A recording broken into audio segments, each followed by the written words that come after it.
আমাদের বাংলা ভাষা, যা ভারতের 11টি ক্লাসিক্যাল ল্যাঙ্গুয়েজের মধ্যে একটি, যা শুধুমাত্র পশ্চিমবঙ্গে না, পশ্চিমবঙ্গ ছাড়াও ভারতের বহু রাজ্যে বলা হয়। তো আর সেটাই জানবো ভারতের কোন কোন রাজ্যে বাংলা ভাষা কথা বলা হয়। তো নম্বর 7-এ রয়েছে মহারাষ্ট্র, যেখানে 4 লক্ষেরও বেশি মানুষ বাংলা ভাষায় কথা বলে। নম্বর 6-এ রয়েছে উড়িষ্যা, যেখানে 5 লক্ষেরও বেশি মানুষ বাংলা ভাষায় কথা বলে। নম্বর 5-এ রয়েছে বিহার, যেখানে 8 লক্ষেরও বেশি মানুষ বাংলা ভাষায় কথা বলে। নম্বর 4-এ রয়েছে ত্রিপুরা, যেখানে 24 লক্ষেরও বেশি মানুষ বাংলা ভাষায় কথা বলে। নম্বর 3-এ রয়েছে ঝাড়খণ্ড, যেখানে 32 লক্ষেরও বেশি মানুষ বাংলা ভাষায় কথা বলে। আর নম্বর 2-এ রয়েছে আসাম, যেখানে 90 লক্ষেরও বেশি মানুষ বাংলা ভাষায় কথা বলে।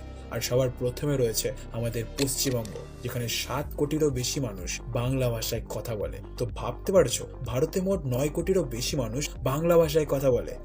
সব কিছু হওয়ার পরও কিছু মানুষ আছে যারা বাংলা ভাষায় কথা বলতে লজ্জা পায়।